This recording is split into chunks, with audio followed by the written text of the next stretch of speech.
حضرت علی رضی اللہ تعالیٰ عنہ فرماتے ہیں، رسول خدا صلی اللہ علیہ وسلم ہمارے گھر تشریف لائے۔ میں اور فاطمہ رضی اللہ تعالیٰ عنہ اکٹھے بیٹھے ہوئے تھے۔ میں دال مسور صاف کر رہا تھا تو رسول خدا صلی اللہ علیہ وسلم نے فرمایا، اے علی۔ میں نے کہا، یا رسول اللہ صلی اللہ علیہ وسلم فرمائیں۔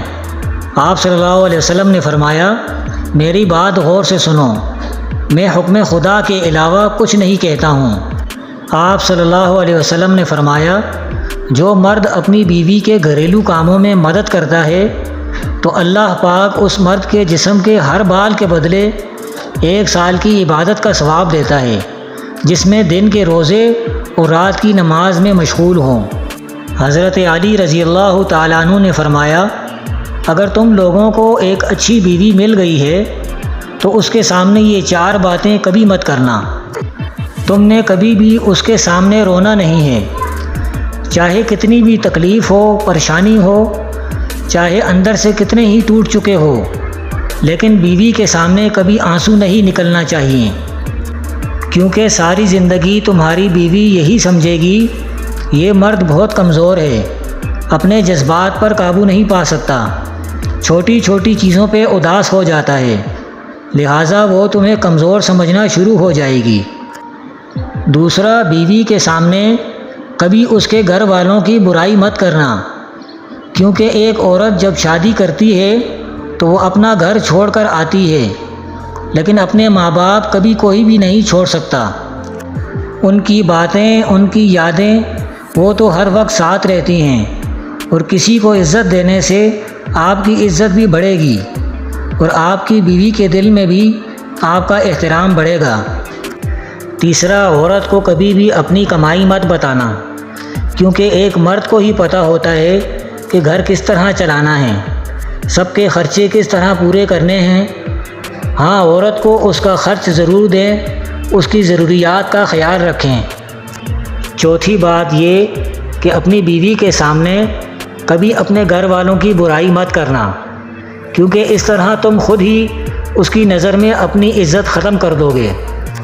اس نے ایک تمہارے ساتھ نہیں رہنا، بلکہ تمہارے ماں باپ، بہن بھائی سب کے ساتھ رہنا ہے، اور جتنی محبت تم اس کے دل میں اپنے گھر والوں کے لیے ڈالو گے وہ اتنی ہی ان کی عزت کرے گی۔ ایک باوقار شوہر اپنی بیوی کو اپنی عزت سمجھتا ہے، اور کبھی اس کا وقار اور عزت نفس کو نہ خود مجروح کرتا ہے اور نہ کسی کو ایسا کرنے دیتا ہے۔ شوہر کو چاہیے بیوی کی تعریف سے زیادہ اس کا احساس کرے، اور ایک بیوی کے لیے یہ احساس کسی نعمت سے کم نہیں کہ کوئی میری فکر کرنے والا ہے۔ اللہ تعالیٰ نے سب سے پہلے دنیا میں جو رشتہ بنایا وہ میاں بیوی کا تھا، اور پھر سارے رشتے بعد میں بنائے، اور پھر یہ رشتہ تو ہے ہی ایسا کہ کتنی بھی دھوپ چھاؤں آئے اس رشتے میں ایک دوسرے کے بغیر گزارا بھی نہیں۔ باپ کے بعد اچھا شوہر بیوی کے سر کی چھت ہوتا ہے، اس کا مان ہوتا ہے۔ میاں بیوی کا ملنا نصیب سے ہے، اور دونوں کا بسنا برداشت اور قربانی سے ہے۔ دونوں میں ایک اکیلا جتنی بڑی قربانی دے لے اور جتنا مرضی برداشت کر لے، گھر نہیں چل سکتا۔ گھر اسی وقت چلتا ہے جب دونوں اپنے اپنے حصے کا برداشت کریں اور اپنی اپنی خواہشات کی قربانی دیں۔ بیوی سے بڑھ کر دنیا میں کوئی دوست نہیں۔ تجربہ یہ کہتا ہے کہ مصیبت اور پریشانی میں سب الگ الگ ہو جاتے ہیں، سب چھوڑ جاتے ہیں، مگر بیوی ہر حال میں مرد کا ساتھ دیتی ہے۔ اسی طرح بیماری میں بھی جیسی راحت بیوی سے پہنچتی ہے، کسی دوسرے سے بھی نہیں، بلکہ قریبی رشتوں سے بھی نہیں۔ اس سے صاف ظاہر ہے کہ بیوی کے برابر دنیا میں مرد کا کوئی دوست نہیں۔ میاں بیوی کو ایک دوسرے پر اتنا بھروسہ ہونا چاہیے کہ ہر بات پر صفائیاں نہ دینی پڑیں۔ جذباتی ہونا، جلد غصہ کرنا، چھوٹی چھوٹی باتوں کو دل پہ لینا اور جلد رو دینا ایک صاف دل انسان کی نشانی ہوتی ہے۔ اس کی وجہ جذبات میں شدت کا ہونا ہے۔ یہ سب خوبیاں کبھی کسی منافق میں نہیں پائی جاتی۔